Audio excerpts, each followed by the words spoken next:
Hello नमस्कार दोस्तों, Bharat Singh lecture में आप सभी का स्वागत है। तो आज हम आपको लेके आए हैं 12th क्लास का फिजिक्स पार्ट 1, जिसमें आज हम पढ़ने वाले हैं। हमारी यूनिट है फर्स्ट, जिसका नाम है स्तर वैद्युत की, जिसमें हमारे चैप्टर का नाम है वैद्युत आवेश एवं वैद्युत क्षेत्र। इसको हम इंग्लिश में बोलते हैं electric charge and electric field.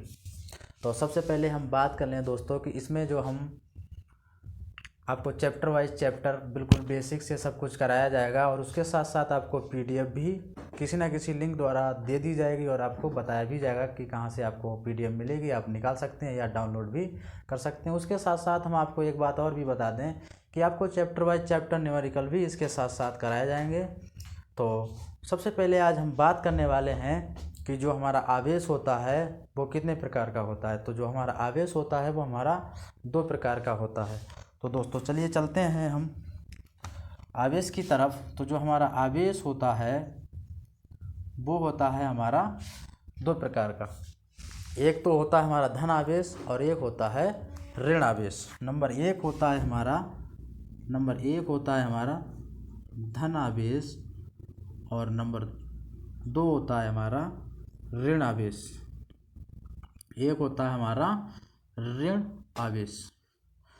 तो दोस्तों एक बात करें कि इसके बारे में सबसे पहले हमारे वैज्ञानिक फ्रैंकलिन, जो कि अमेरिकन थे, तो जिनका नाम था वैज्ञानिक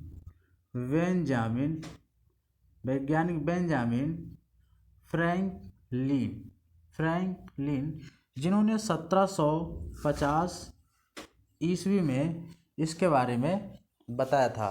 तो इन्होंने क्या किया कि एक बार ये पतंग उड़ा रहे थे, तो पतंग उड़ाते समय कुछ घटना घटी, तो अचानक से कुछ मौसम ख़राब हो गया। तो इन्होंने देखा था कि जब पतंग उड़ा रहे थे तो पतंग उड़ाते समय इन्हें कुछ झटके जैसे महसूस हुए। जब झटके इनको महसूस हुए तो इन्होंने क्या किया कि प्रयोगशाला में गए और जाके प्रयोगशाला में कुछ प्रयोग किए थे। तो प्रयोग जब इन्होंने किए तो इन्होंने वहाँ से निष्कर्ष निकाला कि जो हमारा आवेश होता है वो 2 प्रकार का होता है। तो प्रयोग जो किए थे वो किस प्रकार से किए, तो उन्होंने कुछ प्रयोग इस प्रकार से किए थे कि इन्होंने क्या किया कि एक कांच की छड़ ली और एक मतलब जो रेशम होता है हमारा उसकी छड़ ली। यानी एक हमारी रेशम की छड़ ली, कुछ इस प्रकार से एक छड़ ये ली थी, कुछ इस प्रकार से एक छड़ ली जो कि इस प्रकार से उसको लटकाया था। जो कि ये हमारी छड़ किसकी ली थी, उन्होंने रेशम की छड़ थी, ये रेशम की छड़ थी। और एक छड़ उन्होंने क्या किया, कांच की छड़ ली। कुछ इस प्रकार से उन्होंने एक कांच की छड़ ली, इस प्रकार से उन्होंने एक कांच की छड़ को लिया और इस प्रकार से लटकाया था, जो कि ये हमारी कांच की छड़ थी, कांच की छड़। उन्होंने क्या किया कि एक रेशम की छड़ ली और एक कांच की छड़ ली, इन दोनों को आपस में रगड़ा। जब इन्होंने इन दोनों को आपस में रगड़ा तो क्या देखा कि एक जैसा ही आवेश उत्पन्न हो रहा था, जो कि हमारा क्या था, वो प्लस और प्लस और प्लस, यहाँ भी दोनों जगह प्लस प्लस उत्पन्न हो रहा था। तो उन्होंने देखा कि ये एक दूसरे को प्रतिकर्षित करते हैं, प्रतिकर्षित कर रहे थे। अब प्रतिकर्षित का मतलब होता है दूर भगाना, एक दूसरे को दूर दूर भगा रहे थे। तो उन्होंने बताया कि ये एक जैसा आवेश उत्पन्न हो रहा था। फिर उन्होंने क्या किया, दोबारा से फिर उन्होंने ये मतलब प्रयोग किया। दोबारा से जब प्रयोग किया तो उन्होंने इस बार एक बिल्ली की खाल ली, कुछ इस प्रकार से बिल्ली की खाल को लेके लटकाया, इस प्रकार से लटकाया, इस प्रकार से बिल्ली की खाल ली, बिल्ली की खाल को लिया इस प्रकार से, और एक एबोनाइट की छड़ ली। एबोनाइट की छड़ को कुछ इस प्रकार से लिया और इस प्रकार से उन्होंने लटकाया। एक एबोनाइट को छड़ को भी इस प्रकार से लटकाया, एबोनाइट, जिसको हम बोलते हैं एबोनाइट। अच्छा, एबोनाइट क्या होता है, कुछ लोग ये भी मन में आता होगा कि ये शायद एबोनाइट क्या होता है या बिल्ली की खाल क्या होता है। तो कांच तो हम सभी लोग जानते हैं कि कांच क्या होता है, यही जो हम देखते हैं आसपास की चीज़ों में यही कांच होता है। रेशम जो हमारा प्राकृतिक रेशा जो जैसे भेड़ बकरियों से मिलता है, हम कक्षा 6, 7, 8 में खूब पढ़ते हैं, वही हमारा प्राकृतिक रेशम होता है। तो वो रेशम और कांच की छड़ को जब लटकाया तो उन्होंने देखा था आपस में रगड़ा कि प्रतिकर्षित हो रहा था। फिर उन्होंने क्या देखा कि एक बिल्ली की खाल ली और एबोनाइट की छड़। अच्छा, अब एबोनाइट क्या होता है? ये भी एक प्राकृतिक रबड़ होती है जो कि पेड़ों से जो दूध निकलता है, निकाला जाता है यानी बनाया जाता है, प्राकृतिक ही होता है। उस दूध को गर्म किया जाता है, गर्म करके एक कुछ प्रोडक्ट डाल के अच्छे से इसको बनाया जाता है जो कि ये विद्युत रोधी होता है, इस पर विद्युत काम नहीं करता है। ये भी एक प्रकार की जो प्राकृतिक चीज़ होती है जो कि ये रबड़ होती है।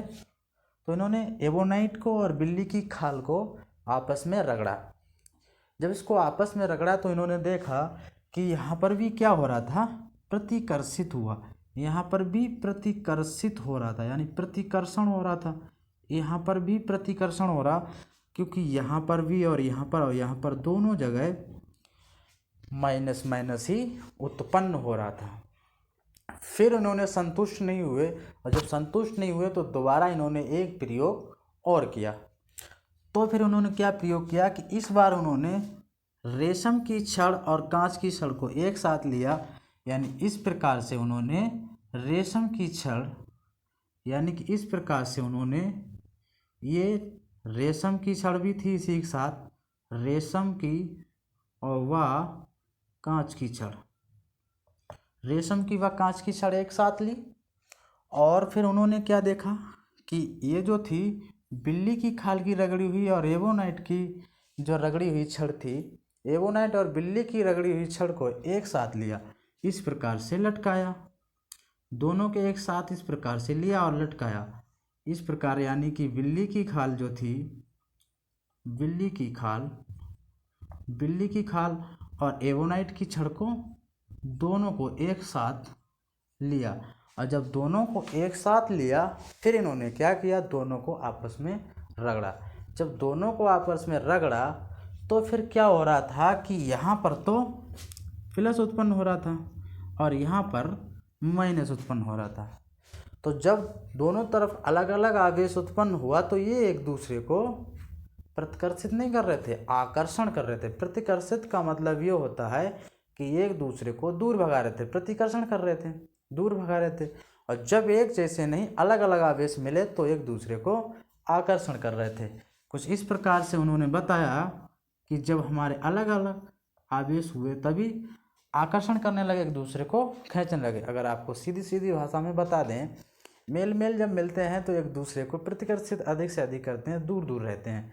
और फीमेल मिलते हैं तो दूर दूर रहने की कोशिश करते हैं। और जब मेल और फीमेल जब मिलते हैं तो एक दूसरे की तरफ आकर्षित होते हैं, पास आने की कोशिश करते हैं।